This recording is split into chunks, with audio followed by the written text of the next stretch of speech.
That was a good show. All right, let's talk about this championship wrestling show. NWA Championship Wrestling, July 19th, 1986.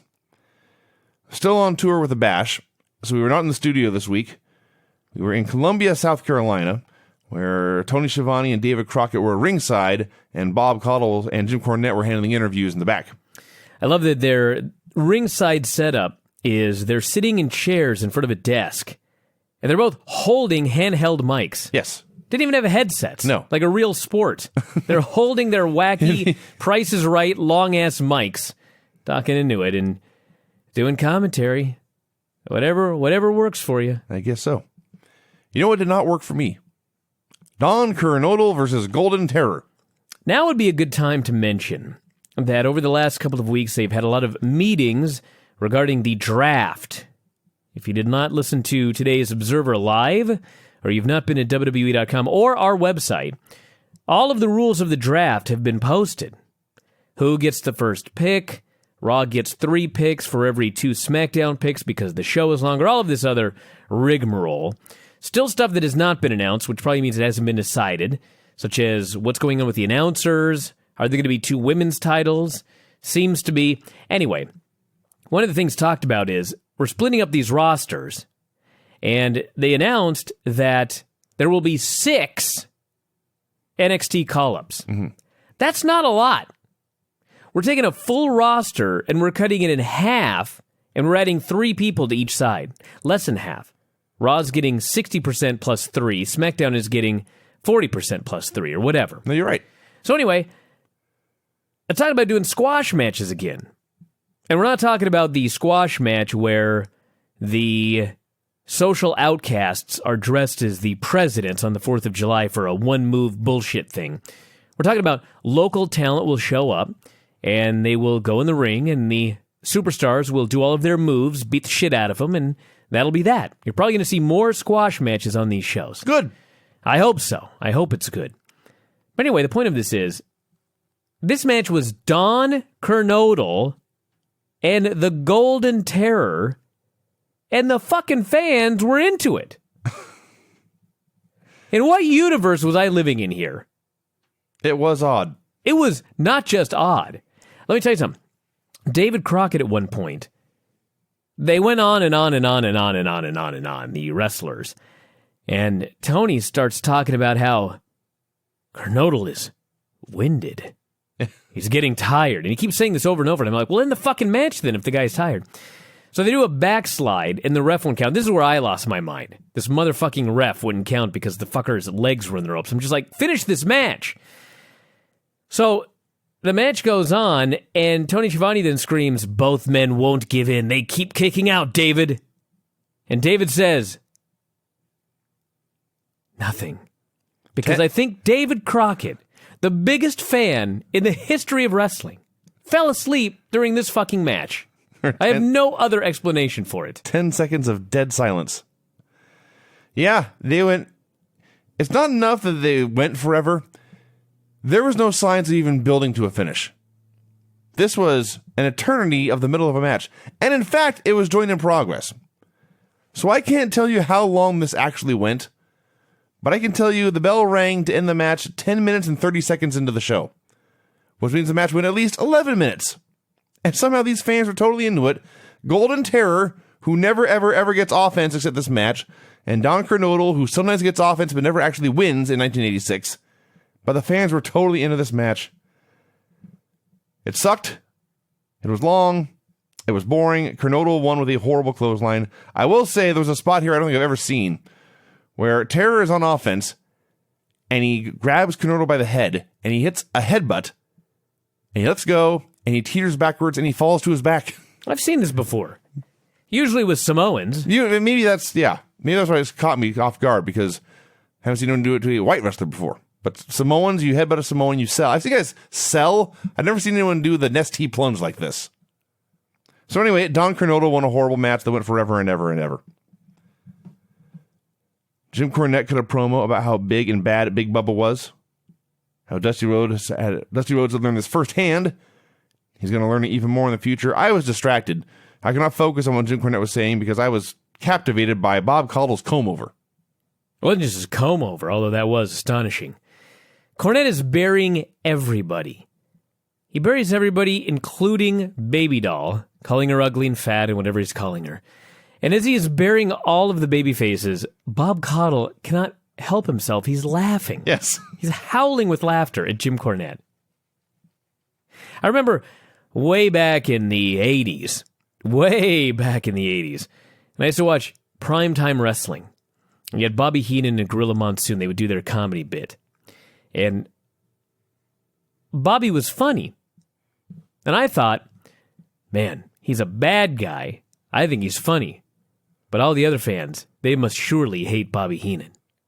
And then one day, primetime wrestling moved to a studio setting where they had a live studio audience. And Bobby Heenan would do all of his heel comedy stuff, and the fans would laugh. And I was like, God, this ruins it. It was no fun to know that everybody else laughed at Bobby Heenan. You know what I mean? Sure. You shouldn't be laughing at Jim Cornette when he's a heel, being an asshole. You should be appalled, like Gene Okerlund would always be appalled. Yes. He would never be laughing when somebody denigrated some female wrestler or ballet. The Warlord versus Vernon Deaton. First of all, we're going to spend way, way, way more time talking about this match than the actual match itself was. I hope not. What's there to say except the crowd went nuts? Yeah. He was big, strong, and ugly. All he could do was a power slam. Yeah. And they loved it.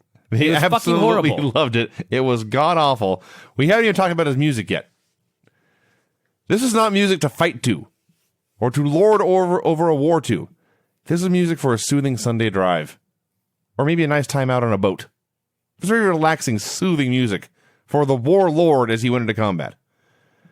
He went into power slam. Everyone pissed themselves with glee at this giant lumbering around. Cornette interviewed the Andersons. They're there to hype up a bunkhouse match against the Rock and Roll Express, which is going to be to name top contenders to the tag titles. It would be at the last Great American Bash show. So Arn says, we're going to use every weapon we can get our hands on, and he's got his cowboy boot in his hand, and he's slapping the heel into his mitt to show how big and heavy it is and how much it's going to hurt when he hits Ricky Morton in the head with it. Then only walks in with something. It was metal. It had a wheel. That's all I can tell you. I think he tore something off a clown car. Or a bed. I don't know what this was. A bed? What kind of bed do you sleep in? I've had a bed. Willy Wonka's I've bed? had a bed that had a wheel on it. This was straight out of a chocolate factory. I don't know what the hell this was. So he's saying if we cheat like normal or if we cheat like crazy in a normal match, imagine how violent we're going to be when there are no rules. He was so ugly and gruff. He was a gruff man. Just a great heel. He was the gruffest wrestler I've seen in many a day. That's a great word for Ole Anderson. Gruff. He was gruff. That's exactly what he was. And he should have been a badass mean heel. He was. Because he was ugly. That's how things worked back in the day. Yes, it did. If you were small and pretty, you were a babyface. And if you were big, gruff, and ugly, you were a heel. Except the Warlord. Crusher Khrushchev versus Todd Champion. But he was strong. He was strong. He was like a superhero. He was. He was a force of nature. Ole Anderson did not look like Superman. No, he did not. No. Trying to figure out who he might have looked like. Crusher Khrushchev versus Todd Champion. They were talking about how great the Bash had been and what a great show this was here in Columbia, the capital of South Carolina. David Crockett says one of these years, we're going to get a Bash show in all 50 state capitals. Man, I can't wait till the Bash comes to fucking Olympia. Fucking Olympia, that at least is a city. It is within an hour's drive of Seattle. They can do a Bash show in Carson City, Nevada. Sure. They can do a Bash show in Cheyenne, Wyoming. Yeah, why not? Because it's Cheyenne, Wyoming. Well, the Bash is an American institution, Vinny. It can go anywhere. I guess if so. If Cheyenne is good enough for the fucking state capital, it's good enough for the Great American Bash. So all they did in this entire match was hammerlocks and arm wringers.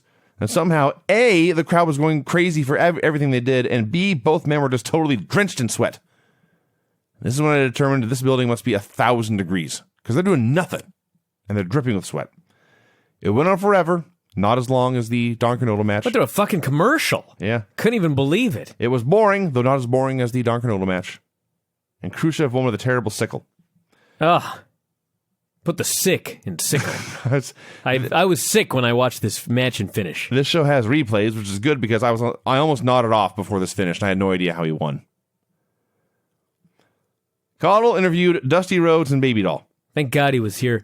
Dusty sometimes, and I won't even say sometimes, I would say 80% of the promos he cuts on TV are just, he gets by on delivery alone. Sure. He has nothing to say. This time he had something to say. He was building up the match with Ric Flair. It was going to take place in the steelest cage in the history of the world. That's an awesome line. Yes, Dusty, this was such a fabulous promo by Dusty Rhodes, probably because it was following Todd Champion and Crusher Khrushchev. Mm-hmm. And I also remember it finally because it was followed by Nelson Royal and Mitch Snow. Dusty's final line was he's going to win the world title a third time, and then doctors, senators, and Indian chiefs would have to admit he was still in his prime. All right, let's review this card we've seen so far. The hand jive. Willie and the hand jive. That's where he got that line. I see. Let's review the matches, the action we've seen leading to this next match. If you could only have seen Vinny's face when I just shouted hand jive in the middle of that statement he was making. We saw Don Kernodle versus Golden Terror for 10-plus minutes. We saw Warlord versus Vernon Deanon for less than a minute, let's be fair. We saw Crusher Khrushchev versus Todd Champion for I don't know, but it went way too long. And then we were treated to Nelson Royal versus Mitch Snow. You know what's funny about this match? This match was proof that the fans don't like everything. No! Because after about the third fucking headlock by Mitch Snow, the fans in 1986 on the Great American Bash Tour, who had been so into a match involving Don Kernodle and the Golden Terror, they began to boo. And I thought, Jim Cornette's got to be coming to ringside. They can't possibly be booing the match. No, but in fact, I believe they were booing the match. They booed Mitch Snow's headlock. Now, to be fair, I hated this. Until about 3 minutes into the match, they had done a headlock for what seemed like all 3 minutes. And suddenly they did one very simple high spot where Mitch did a body slam because he sucked. And then he went for another body slam because he sucked. And because in real life and storyline he sucked, when he went for the same move twice, the old veteran Nelson Royale rolled him up with a small package and pinned him. And suddenly, I loved it. Nelson Royal pins Mitch Snow in a terrible match that got boos from a crowd that would never boo anything. He pins him, and Tony Schiavone screams, "What a great win!" You know what? It was a great win. Liar. Oh, come on. So we are 4 matches into this now, and way more than a half hour in the television program, and the biggest star we had seen actually wrestling in the ring was Smash before he was Smash. There was no star power. There were no famous wrestlers on the show. Cornette interviewed Tully Blanchard and J.J. Dillon. Tully noted that everyone's goal these days was to take out one of the horsemen or another, and none of them would ever get it done. And they promised that with nothing but a taped fist, they were going to knock Ronnie Garvin out. Time for the Great American Bash update. I swear to you, the low-definition, low-res fireworks display was the best thing on the show so far. Because of the damn song. There's a happy country song playing. He said Magnum TA was down 3-0 in his best of 7 series with Nikita. He plugged the Atlanta show, the last Bash, on August 2nd. There were a bunch of autographs and giveaways if fans showed up at Gate J. It was made very clear, Gate J in Atlanta's, I think, Fulton County Stadium, maybe the Omni. But that's where you go to get all the free stuff. So the Rock and Roll Express come in for a promo. And I know we say this every week, but I'm reminded of it every week. Why did Robert Gibson ever speak? He rarely did. And when he did, he usually screwed it up. Yeah. He immediately screwed up whether the Andersons were cousins or brothers. Then he couldn't remember what weapons they had. And it was but you didn't know either. Well, I guess I didn't know either, but all I know is it was Robert Gibson talking, and then they turned to Ricky Morton, and guess what? He was awesome. He made me excited to go see the Great American Bash in Atlanta 30 years ago at Gate J. So it's going to be great action, great wrestling, quality Southern rock from the Gator Tail Band and then David Allen Coe. Man, I was excited. It made it sound like the most fun thing in the entire summer. Sam Houston versus Tully Blanchard. Thank God, a star. An actual star on this wrestling show. This was so great. If you're a modern day wrestler and you don't watch these old shows, you got to go back to this one right here and watch a classic babyface versus heel professional wrestling encounter where the fans lived and died with every single thing that happened in the match. It sounds like a cliche, but that's what happened here.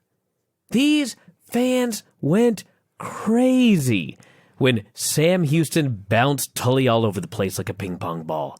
Tully, from the get-go, and I literally from the opening bell, because the gimmick was he didn't want to give up his belt to the referee, and the referee had to yank it away from him. So the bell finally rings, and Houston immediately starts schoolboying him, and backsliding him and going for cradles, and the fans are pissing themselves with all these near falls. And then Tully gets up and he starts ping-ponging all around. He made Houston look like the most dangerous man in the world, and the fans thought, oh my God, we're going to see a championship change hands. Wow. Yes, huge news. Eventually, the Horsemen had to cheat to take over because they're evil. Most of the heat was just Tully throwing him out of the ring, making him fight to get back in. And Sam made his comeback, mostly punching, and Tully cut him off and won with a slingshot suplex. Awesome. Because at the end of the day, Tully is the better man. Yes. But young, plucky Sam Houston, goddamn did he do his best. And he's a better man because of it. And the fans respect him. That's right. He gave it his all. That's right. And this is actually important for the way the match is set up from the get-go and the aftermath. Everyone knew that Tully, that Tully Blanchard was the favorite. It was an uphill battle for Sam Houston. Sam Houston was punching above his weight. Is that the cliche? He was climbing a hill that he died upon. Yeah, he took on one hell of a challenge here. And that's part of what made it so exciting when they thought he may get the upset right away. He caught Tully off guard. This may be his only chance to win this title. So it was great. And then by the end, as noted, Tully proved he was in fact the better man, as we all knew all along. And it's okay for heels to win clean sometimes. Yes, because number one, you want to give them some credibility. And number two, if the fans really are living and dying with everything, then when the heel wins clean, when he was right, it really pisses you off. That's true. Think about somebody you hate, and you have some sort of argument, and it turns out he's right. You don't suddenly think, well, I like this man now. Oh, no. You think, fuck you, motherfucker. God damn it. That's what people thought when he won and beat the good guy that they all loved. Yes. Jim Cornette interviewed Khrushchev. Oh, fuck this. God bless the guy. I'm sure he's a nice guy.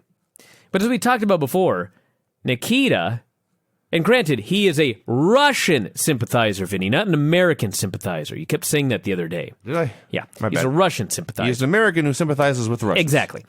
But the point of this is, Nikita was also, in real life, an American, but he tried to do a Russian accent, as did Ivan, who was a Canadian. This guy, as we noted, maybe the reason he was a sympathizer was because he could not for the life of him do a fake Russian accent. Well, as it turns out, he can't do a fake English accent either. He can't speak American. He can't speak any language. This was so boring. Oh, my God. Yeah. This I was a huge Demolition Mark, and let me tell you something. Smash got better. Oh, yeah. He had room to grow. He got much better. Oh, this promo sucked. It was terrible. Ran down all the baby faces in an incredibly boring manner. Said they're going to win the U.S. titles and regain the six-man titles, and it'll all be the Road Warriors' fault. Kernodle interviewed Ronnie Garvin, and this was great, too, because this is coming off the heels of that Tully Blanchard match. And Garvin said, this shows once again that Tully Blanchard, he can take a hell of a beating. It's going to be a huge challenge for me to take him out and regain my national title. He looks in the camera and says, I don't want to disrespect Sam Houston. He's young, he's got a lot of heart, but he's got a lot to learn. And I would have wrestled a totally different match than Sam Houston did. And they showed at least a quarter of that match over again, maybe more. And Garvin's going through point by point and pointing out all the mistakes Sam made. Here he's going for covers too early. You gotta hurt Tully Blanchard if you're gonna beat him. He's not being aggressive enough. And here he's punching. He just keeps throwing punches. Eventually Tully's gonna know that punch is coming. He's gonna block it, and there it goes. It was so awesome. And finally, Garvin says that again, someday he's gonna get his hands on Tully in a tape fist match. He's gonna knock him out. He's gonna take that national title back. This is great. Then Kernodle interviewed Magnum TA. His promo was very basic. Yes, I'm down 3-0, but I'm not going to quit. I'm still confident I'm going to get this done. Well, they made a very important point in this interview. They did not mention at all, when they did the thing earlier, that Magnum was down 0-3. Yes. But apparently the Russians had cheated every single match. I'm sure they did. I guess we were just supposed to know that. But Magnum, without complaining about it, just made it very clear. Everybody who saw those matches knows why you're ahead 3-0. And there's a long fucking way to go. And goddamn, I'm not going to give up because I'm a winner. I'm not a loser. I'm not a quitter. Not a quitter. Yeah. He's not a quitter, not a winner. He's going to fight. He's going to get his championship back. He's going to shut Nikita's commie mouth. He's going to regain his U.S. title, and it's all going to start in Atlanta. That was one hell of a promo. That's a very good babyface promo. A lost art. Yeah. Rock and Roll Express versus the Andersons. Holy smokes. My TV. I don't even know what to say about all this. I do. The sound I heard on my television when these babyfaces sent the heels packing. It was astonishing. Are we sure your TV did not light on fire? The closest, for those of you that don't watch this stuff, you just like to listen to us talk about it, and God knows why you're not watching it, the way we talk about it. What the hell's wrong with you if you don't watch this? The closest that I can come up with as an analogy nowadays to the reaction that the Rock and Roll Express got here, the closest I can come nowadays is John Cena. And there's nobody else close. And the biggest difference is everybody screams for John Cena, but then you also hear people booing. Yeah. That was not the case here. No. Nowadays, if you have a really good-looking guy and the women all love him, the men will turn on this man. Not in 1986. These chicks loved the Rock and Roll Express, and the men would take them to the hotel to be with the Rock and Rolls because they loved the Rock and Rolls as well. That's right. They respected these men. These men had peroxide in their hair. They had a lot of mullets. They had scars everywhere. They sure dressed pretty, but goddamn, they could fight. And they fought in this match. Man, did they fight in this match. They did a time limit draw. I'm pretty sure it was 30 minutes. It was an outstanding 30 minutes. It was funny, after all those Ric Flair promos, I can confirm that a lot of Ricky Morton fans were, in fact, little girls in their training underwear. Although a lot of them were also grown women in normal underwear, too. And both were jumping up and down screaming it every time they did anything positive. I couldn't believe the point where they cut off Robert, who, as we've noted many times, he can't talk. He's the less charismatic. Mm-hmm. He's not the good worker, but he's still beloved. Yes. The chicks were screaming at the top of their lungs, and he wasn't even fighting for a tag. He was laying there, and they were losing their shit. Yes. So the spot early where, the Rock and Rolls took the entire first 5 minutes, and part of this feud had been the incident where the Horseman jumped Morton in the locker room and rubbed his face in the ground, and he had to wear that mask for weeks. So here, when Morton caught fire and started working over Arn's nose and was just doing face busters and DDTs and punches to the nose and Arn was selling, everyone's going nuts. Eventually, they cut Robert off, as you noted. We got about 10 minutes of just arm bars and tease tags, and the place was just going crazy. Ricky finally tagged in. I had to ask you to turn the television down. My ears were beginning to hurt. In 1986, Ricky Morton runs wild with Superman punches. He's making this comeback, and it was funny. Just in the process of throwing punches and having Arn bump around, Arn ended up bumping into his own corner, so Ole essentially had to tag in. He could not have not tagged in here. Everyone involved would look dumb.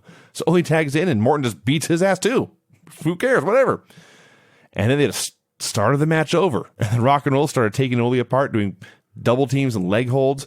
They're talking about how Ole was on the shelf for months with a leg injury. Fans are chanting, "Break it, break it."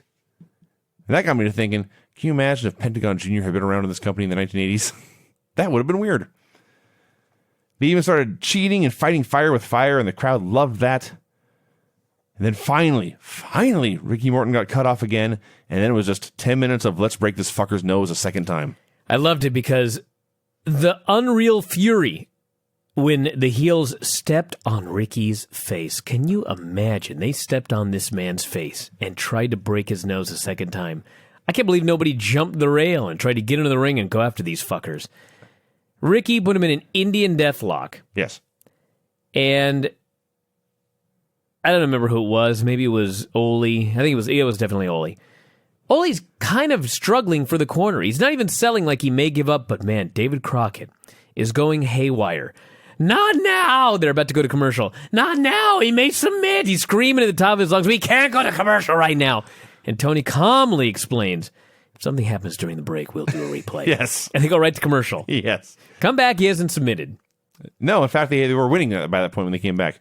You know, another thing, looking back in the 80s, and it was mostly this building here. I mean, you see this sometimes nowadays, but it is much easier, even if you know it's not real, it is much easier to respect these wrestlers as athletes when you see them in the ring absolutely drenched in sweat, dripping sweat all over their opponents, looking like this is the battle of a lifetime. Oh, yeah. Even if it's not real, you know these men are great athletes, and they're working their asses off. That's right. And similarly, when they actually gave Ricky time to sell, they're beating him, punching his nose, standing on his face, and all he can do is roll to the ropes, and they bring the camera over to his face, and Ricky is grabbing his nose and moaning, and Arn and Ole just come over, and they just stand there because it's time to give him time to sell and get over how much pain he is in. That's right. And that makes it more impressive when he fights back.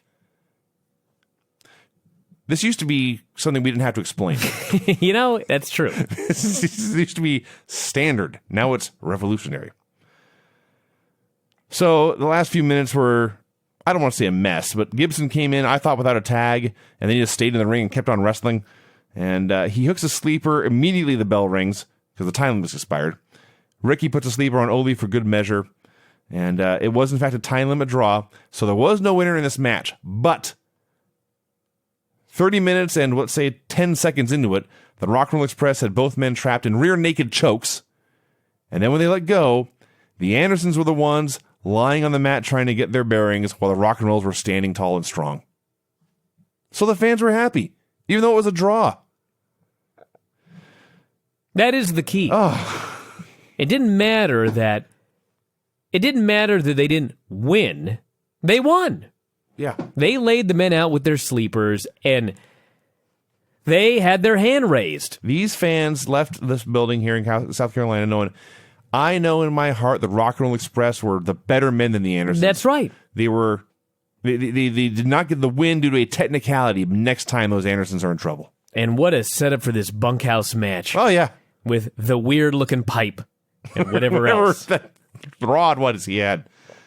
So, the last few minutes of the show, Cornette cut a promo talking about how great the Midnight Express were and how he had beaten them.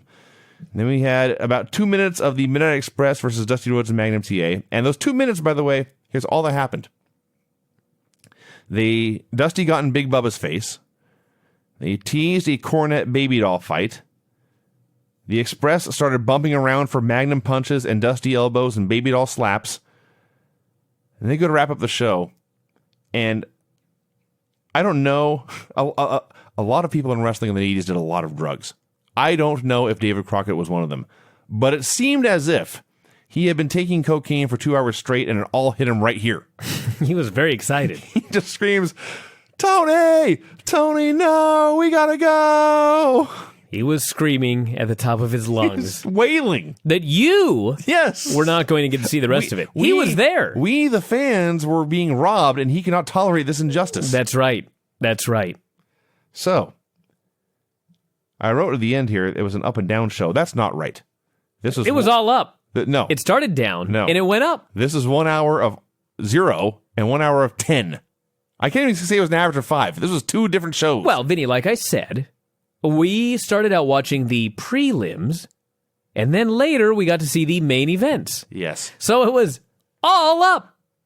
We started low, and we went high. I want to get this line in here because I forgot to say it in the opener. The Don Kernodle match was, in fact, every UFC prelim you've ever seen, where it's very obvious 2 minutes in which of these fighters is better, but it still goes 3 full rounds. That's basically what happened. That's what it was. Anyway. Although there are plenty of prelims I have seen that did not get the heat of that Don Kernodle versus Golden Terror match. I would say